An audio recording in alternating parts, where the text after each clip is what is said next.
Bienvenue dans le premier épisode du podcast Lance ta marque, un podcast pour t'aider à lancer ta marque de vêtements, mais aussi qui va parler d'entrepreneuriat en général. Je suis Asdine El Ayani, j'ai 24 ans et entrepreneur notamment depuis plus de 3 ans dans le textile. Lance ta marque ne va pas être un podcast, je pense, comme les autres, parce que c'est pas mon métier. Donc là, ça va être juste une conversation entre vous et moi, comme si nous étions dans la même pièce. Donc vous allez voir, je suis sans filtre et assez transparent. On va parler chiffres, on va parler d'anecdotes perso avec ma marque ou encore d'autres astuces que personne ne donne habituellement et surtout gratuitement. Donc j'espère que ça va vous plaire et on est parti pour le premier épisode.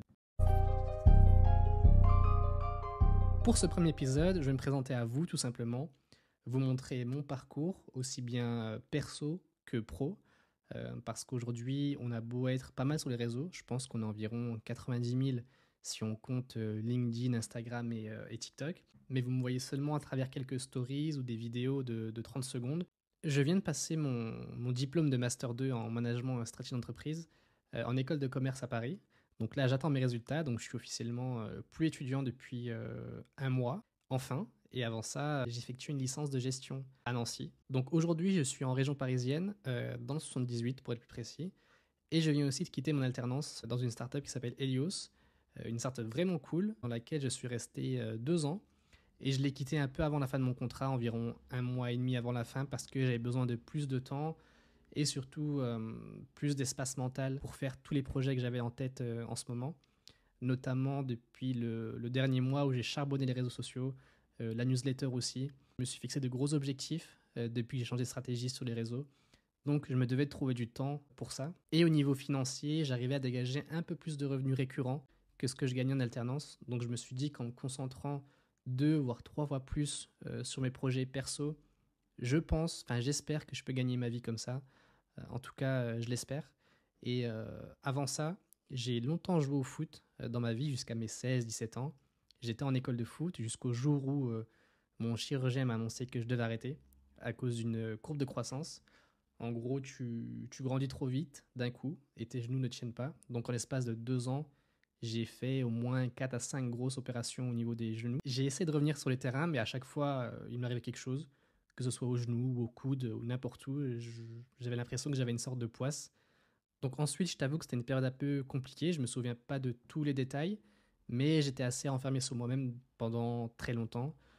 Tout simplement parce que je pouvais plus faire ce que je faisais tous les jours, c'est-à-dire jouer au foot avec mes potes.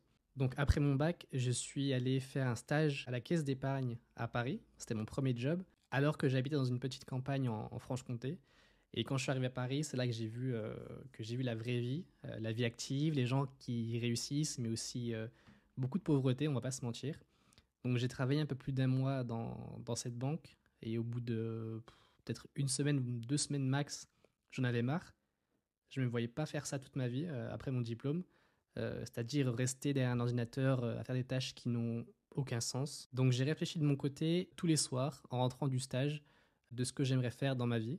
Aujourd'hui, je ne le sais pas encore vraiment à 100%, mais le principal, c'est d'avoir ce déclic, de se dire est-ce que je mets dans la bonne direction. En tout cas, la direction qui me plaît et dans laquelle je suis le plus heureux. Donc en réfléchissant de mon côté, je découvre l'entrepreneuriat avec YouTube. Il y avait très peu de monde en France à cette époque, mis à part des grosses têtes dans chaque domaine, c'est-à-dire Cédric Anissette dans l'immobilier, Oussama Hamar dans les startups, ou bien Yomi Denzel dans l'e-commerce. Donc tout ça m'intéressait pas. Mais moi, ce que j'aimais, c'était le foot, même si je pouvais plus en faire.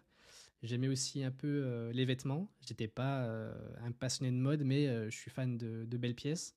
Et aussi, j'avais une conscience un peu écolo et sociale. Donc en gros, je voulais faire le bien, que ce soit pour les gens ou pour l'environnement. Donc là, je découvre un entrepreneur qui m'a transmis pas mal de valeurs, qui est Guillaume Gibaud, le fondateur du slip français, un entrepreneur incroyable pour moi qui a réussi à construire une entreprise qui fait pas mal de chiffres. Tout ça en produisant en France. Donc j'enchaîne ses vidéos, ses apparitions en podcast. Il passait souvent à la radio, donc je mettais des alarmes à chaque fois qu'il passait en radio et j'écoutais pendant mon stage. Et là, je rassemble tout ça, tout ce que j'aime faire, et je me dis que j'ai envie de lancer une marque de vêtements qui me correspond, c'est-à-dire une marque de t-shirt made in France, en coton bio, et qui est basée sur la détermination, car en quelque sorte, cette marque a été un peu mon échappatoire que j'ai trouvé pour remplacer ma passion pour le foot. Donc entre le moment où j'ai l'idée Et le moment où je lance officiellement vainqueur, se passe une année de recherche de fournisseurs, une année de peur de me lancer. Je pense qu'on pourra revenir dans un autre épisode sur la peur de se lancer, parce que j'ai pas mal de choses à dire sur ça. Ensuite, on est le dimanche 10 novembre 2019. Je crée officiellement vainqueur et j'ouvre la boutique en ligne sans savoir ce qui allait se passer par la suite. C'est-à-dire des échecs, des succès, encore des échecs, le Covid, des galères, des influenceurs qui ont essayé de m'arnaquer, des personnalités publiques qui m'ont soutenu, le jour où j'ai fini en TT sur Twitter, mon employeur qui m'a obligé d'arrêter ma marque, enfin bref, tellement de choses qui se sont passées en l'espace de si peu de temps. Et tout ça, ça sera dans les prochains épisodes. Donc je vais m'arrêter là pour ce premier épisode. J'espère que ça vous a plu. C'est un exercice qui est assez compliqué de parler tout seul derrière un micro, donc n'hésitez pas à mettre 5 étoiles et un avis positif. Je pensais jamais que j'allais dire ça de ma vie, mais sur Apple Podcast ou sur n'importe quelle autre plateforme. Dans la description, il y a tous mes réseaux, notamment un lien d'inscription à ma newsletter privée, qui est gratuite. Je donne pas mal de conseils, d'astuces que je donne nulle part ailleurs. Donc, on se rejoint de l'autre côté. D'ici là, prends soin de toi. Bye bye.